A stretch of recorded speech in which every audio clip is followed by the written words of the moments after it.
Have you ever been in a group, just listening, totally absorbed, and someone hits you with, "Why are you so quiet?"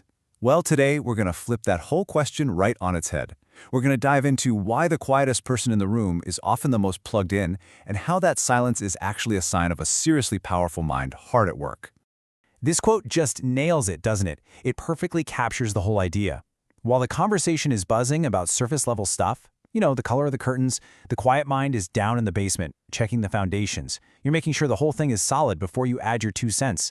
It's a totally different way of processing, and we're about to break down exactly how it works. Okay, so first things first, we've got to tackle the giant misunderstanding. In a world that pretty much rewards being loud, silence gets a really bad rap. It gets misinterpreted all the time. So let's look at the labels people usually slap on. Yep, there they are. The usual suspects, right? Shy, socially anxious, uninterested, disengaged. These are the go-to assumptions. The thinking is, if you're not adding to the noise, you must have checked out of the conversation. But you know what? That assumption is just fundamentally wrong. And this is where it gets really interesting. Just look at the contrast here. What the outside world sees as being shy or bored is actually a state of incredibly deep engagement. What they label social anxiety is really your brain running a full-blown, high-speed simulation. And what looks like you're retreating is in fact some seriously sophisticated processing going on. So, what is actually happening inside that quiet mind during a group chat? This isn't about not having anything to say, oh no. It's about the sheer volume of information that's being processed in real time. The key term here is cognitive complexity. Now that sounds kind of academic, but all it really means is that you don't just hear words. Your mind automatically starts mapping out this huge web of variables connected to every idea. You're seeing all the angles, predicting consequences, and spotting hidden assumptions that most people just skim right over. And here's the real game changer. While other people are just reacting and jumping to the next point, your brain is running this incredible 5-step simulation.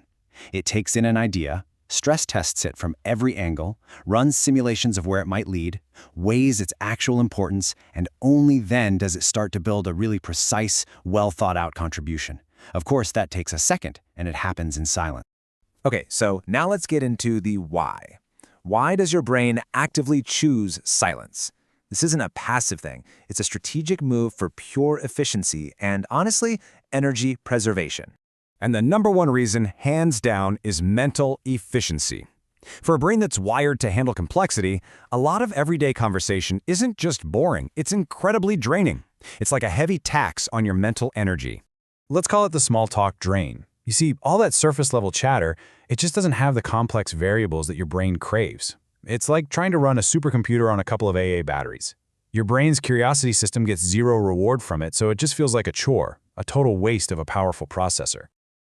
This chart just lays it out perfectly. Look at this. You're not being antisocial. You're just being a smart investor of your mental energy. The vast majority of your brain power is reserved for what really matters, solving tough problems and forging real, meaningful connections. Small talk? Yeah, it gets a tiny sliver of your focus, and frankly, that's all it deserves. And here's the most important part to get. Your engagement switch isn't broken. It's just triggered by something different. The second the conversation finally dives below the surface and gets into real substance, bam, that's when your mind lights up. That's when you become deeply, intensely engaged. So, let's pull all these threads together and give this whole habit a new name. This isn't some flaw you need to fix. It's a powerful identity. It's time to embrace being the quiet architect. At the very heart of the quiet architect is this strong internal locus of evaluation. All that means is that your sense of worth, your validation, it comes from the inside. You don't need to put on a show for the room or get a round of applause to feel like you belong. Your confidence comes from the sheer quality of what's happening inside your own mind. I love this slide because it shows the two approaches so clearly. You've got the performer, who's all about speed, looking for approval, and just filling the silence. But then you have the architect. You're playing a different game entirely. You prioritize precision, you gather high-quality data, and you use it to build this perfectly structured understanding of the world. You're not there to perform, you're there to build. So how does this all come together in the end? Let's talk about your unique, and let's be honest, your absolutely essential role in any group you're a part of. So the next time you're sitting in a group and you feel that little bit of pressure to just say something, anything, I want you to ask yourself this one simple question. Are you really missing out on the conversation? Because the answer is so powerful. No, you are not missing out on the conversation. In fact, in many ways, you might be the only one in the room who is truly decoding it. You're processing it on a level that nobody else is, seeing the patterns and the real meaning that's totally invisible on the noisy surface. So I'm going to leave you with this final thought. Your silence isn't a void. It's not emptiness. It's a blueprint.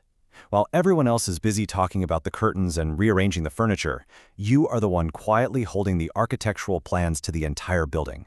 And that, my friend, is a profound strength.